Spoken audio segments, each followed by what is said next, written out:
हमारे यहाँ 32 साल का लड़का पापा से पैसा मांग रहा होता है। अपना मांगे तो मांगे, अपनी वाली का भी मांग रहा होता है। लड़कों के लिए तो कोई चुनौती नहीं जिंदगी। जवानी में डर लगता है तो जवानी खत्म है। कभी कसाई की दुकान पे जाके खड़े हो ऐसे और उसको काटते हुए देखो, तुमको एक बात पता चलेगा, जो कमजोर है बस वही काटा जाएगा।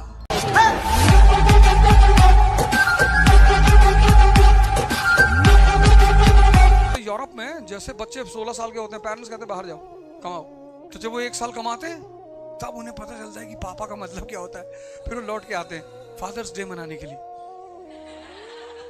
और इसीलिए हमारे यहाँ जरूरत नहीं पड़ती ना। हमारे यहाँ 32 साल का लड़का पापा से पैसा मांग रहा होता है। अपना मांगे तो मांगे, अपनी वाली का भी मांग रहा होता है। तो वहां वो फादर्स डे नेचुरल मनाते हैं। उनके अंदर एक ग्रेटिट्यूड पैदा होता है कि अच्छा यार 16 साल तक इतना किया तुमने। इसलिए वहां जल्दी लड़के रिस्पॉन्सिबल हो जाते हैं, सिंसियर हो जाते हैं। आज जो इतना ह्यूमन डेवलपमेंट हुआ है, इसलिए किसी भी सोसाइटी को अगर आगे बढ़ना है, डेवलप करना है, पावरफुल होना है, तो उसको एक चीज पे हमेशा नजर रखनी होगी। किस पे? टेक्नोलॉजी पे। अगर इंसान टेक्नोलॉजी से कटा तो पिछड़ जाएगा वो। ये सब सीखने की चीजें हैं। आज अमेरिका की ताकत क्या है? टेक्नोलॉजी। ये बात चाइना को समझ में आ गई, उसने टेक्नोलॉजी पे काम किया। तो अगर उनके पास B-2 फाइटर्स है ना, तो F-35 चाइना के पास भी है। सेम अभी जो ईरान पे बमबारी की, कौन सी 3 साइड पे किया? फर्दो और इराक, नाताज। और ईरानियंस कह रहे हैं कि वो 400 किलो यूरेनियम तो भैया हमने हटा लिया है, हमारे तो 400 ट्रक निकल गए भर के। अब वहां नहीं है। ट्रम्प कह रहा झूठ बोल रहे हैं ये लोग। बोला नहीं हटा लिया। हाँ सलीम हटा लिया भैया, हटा लिया। बोले हट गया, नहीं होगा। ईरान की ताकत है उसकी ज्योग्राफी, उसकी जमीन पर लड़के उतर के आज तक कोई जीता नहीं ना। चारों तरफ से माउंटेन्स और टफ टेरेन, खाए पिए लंबे चौड़े लोग, लड़ने में मजा आता उनको। वहां उतर के तुम, कुछ जगह ऐसी जहां तुम उतर के लड़ नहीं सकते। आसमान में रहो, पर फिर भी टेक्नोलॉजी के आगे मार तो खाई जाएंगे। मतलब ऐसा नहीं है। बोले हमारे दादा बहुत हिम्मती थे, शेर से लड़ गए। बोले क्या हुआ? बोले चीर फाड़ के खा गया। तो इजराइल को मारना इतनी आसान बात नहीं है। बहुत ताकत है उसके पास, जर्रा जर्रा मिटा देगा इनका, सब खत्म कर देगा। उसके बाद माननी पड़ेगी इनको, कोई ऑप्शन नहीं। उसने सबके न्यूक्लियर प्लांट उड़ा दिए, सीरिया का उड़ा दिया, इराक का उड़ा दिया। जिसने भी न्यूक्लियर प्लांट लगाया उसने तुरंत कहा कि नो, ये क्या है? बोले न्यूक्लियर। न्यूक्लियर क्या? बोले प्लांट। बोले हटा दो, अपनी चारों तरफ न्यूक्लियर पावर नहीं चाहिए। तुम लोग तीर चलाओ, तलवार रखो, हम है ना सेफ्टी के लिए। कौन बदतमीजी कर रहा है? अब ये लोग कैसे कहते हैं कि तुम ही बदतमीजी कर रहे हो? जिस दिन भारत का किसान मारुति स्विफ्ट पे चलने लगेगा ना, उस दिन ये देश सुपर पावर हो जाएगा। इस देश में 2 चीजें करनी है बहुत कायदे से। एक तो एजुकेशन रिफॉर्म करना है, और तुम ही करोगे, तुम ही से फाइल से साइन करवाएंगे। तो तुम्हारे साथ यहाँ खड़े हैं, नाहक में नहीं खड़े हैं। ये जो इस फील्ड को मैं छोड़ नहीं रहा हूँ, उसके पीछे बस वही वजह। अगर मैं स्कूल टीचर होता और भी टीचर होता तो मैं एक बार सोच भी लेता, पर ये फील्ड नहीं छोड़ी जा सकती। यहीं से तो मेरी ताकत पैदा होती। IAS ऑफिसर्स, लड़कियों को कुछ नहीं कहेंगे क्योंकि ये नहीं पढ़ेंगी तो ये तुमसे ज्यादा परेशान हो जाएंगी, इसलिए इनको कुछ नहीं कहेंगे। इसलिए नहीं कहेंगे कि मुझे डर लगता है कि ये जाके कंप्लेन करेंगी। करें, इनको इसलिए कुछ नहीं कहेंगे क्योंकि अगर इन्होंने इस समय का इस्तेमाल नहीं किया तो इनकी लाइफ ज्यादा टफ हो जाएगी। इनके पास एक बहुत बड़ी अपॉर्चुनिटी है। लड़कों के लिए तो कोई चुनौती नहीं जिंदगी। नौकरी नहीं लगाई, कोई बात, जिम खोल लिया, सिक्योरिटी सर्विसेज शुरू कर दी, बाउंसर बन गए, बॉडी बॉडी बना के खड़े हैं किसी के पीछे, और हालत खराब हो गई, ठेला लगा लिया, आलू बेच रहे।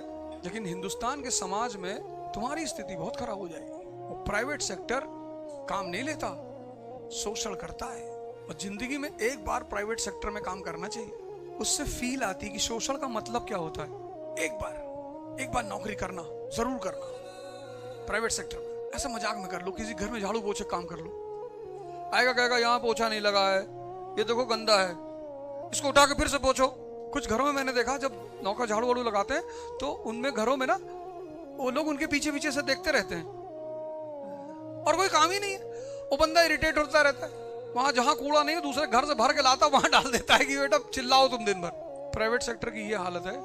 एक बार नौकरी जरूर करना जिससे तुम्हें फील मिले कि एक्सप्लॉइटेशन। और फिर 1 महीना जॉब करके जब तुम्हें सैलरी हाथ में आएगी ना 9,690 पैसा, तो तुमको हंसी बहुत आएगी कि यार इतने पैसे का तो कॉफी पी जाते हैं स्टारबक्स में 10 लोग बैठ के। पर वो पैसे तुम खर्च नहीं करोगे क्योंकि वो तुम्हारे मेहनत के पैसे हैं। एक चीज जो इंसान को जानवर से आगे रखती है वो है टेक्नोलॉजी।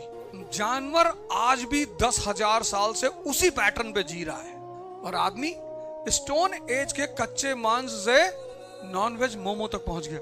उसने कहा नॉनवेज डाला नहीं है, दाल में डाल दिया, ब्रेड में डाल दिया, केक में डाल दिया, और यूरोप में तो वो कॉफी डालते हैं, उसमें भी डालते हैं।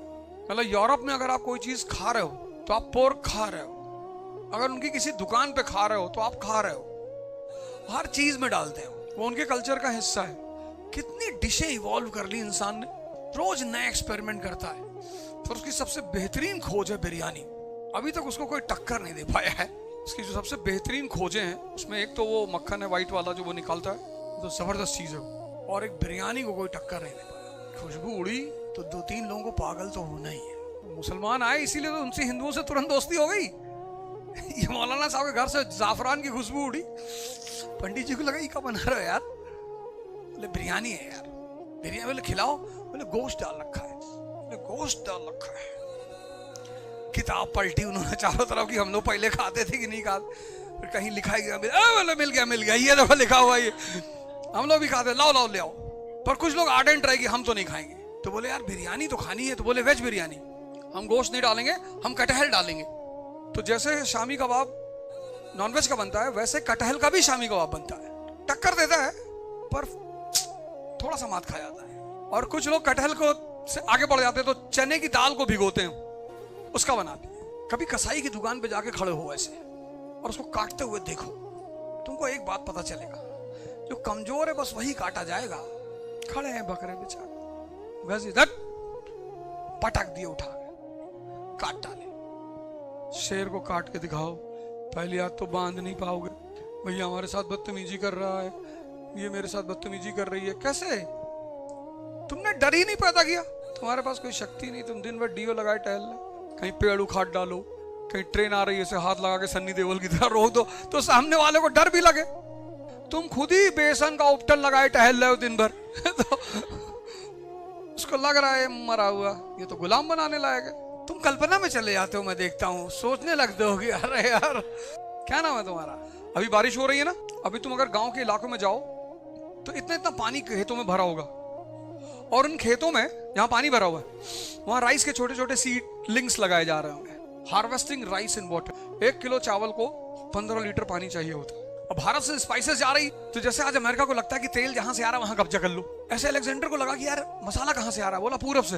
बोला चलो, उठाया उसने 10-20 हजार घुड़सवार, 19 साल का आदमी डेयरिंग, और उसका गुरु और खतरनाक डायनोसियस। उसने कहा खाली बैठे हो, जाओ कुछ कांड कर डालो दुनिया में। कितनी उम्र है? कहा 19 साल।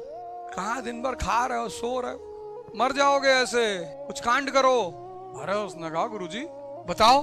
अरे बोला दूर पूरब, वहां सोने चांदी हीरे के पहाड़ है। ऐसा ही तो बच्चों को कहानियां सुनाई जाती हैं कि आईएएस बन जाओगे तो गाड़ी, 500 नौकर। तो अब बच्चे को लगता अच्छा पढ़ना चाहिए यार। डायनोसियस ने उसको बताया, उसने कहा अरे एकदम बहादुर आदमी तो था ही वो। जवानी में डर लगता है तो जवानी खत्म है। अब सिकंदर को कौन मेघालय ले जाएगा यार, जिसको खुद तलवार चलानी आती हो, जिसने हजारों लोगों की गर्दनें उतार डाली हो कि मार डालो इसको। तालिबान ने जब कब्जा किया काबुल पे, तो उनका जो एजुकेशन मिनिस्टर था उसने इलेक्ट्रिक स्विच में AK-47 डाल दी, काम नहीं कर रही थी, उसने डाल दिया, इलेक्ट्रिक शॉक से मर गया। पर रहते दुनिया में बड़ी रंगदारी से, लड़ना जानते हैं ना, जो भी इस दुनिया में लड़ना जानता वो रंगदारी से रहेगा, जो नहीं जानता बाबूजी no need to do violence is wrong, you will be punished by God। God तो तुमको बाद में पनिश करेगा, पहले तुम्हारा नरक बना देंगे जिंदगी यहाँ पे। और गॉड तुम्हें फालतू में क्यों पनिश करेगा? भाई तुम्हारा किसी ने कॉलर पकड़ लिया, ठीक है तुमने उसे माफ कर दिया, पर तुम्हारी पत्नी का पकड़ लिया, तुम्हारी बेटी का पकड़ लिया, सॉरी। और क्या कह सकते हैं, यही तो करेंगे, ऊपर देखेंगे, सॉरी यार, मारना पड़ेगा।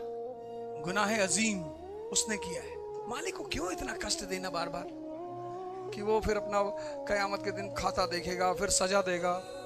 उसका काम हम नीचे ही करेंगे ना, इसलिए कहते हैं एक्सरसाइज करो, 2 घंटे बॉडी वॉडी बना के रखो।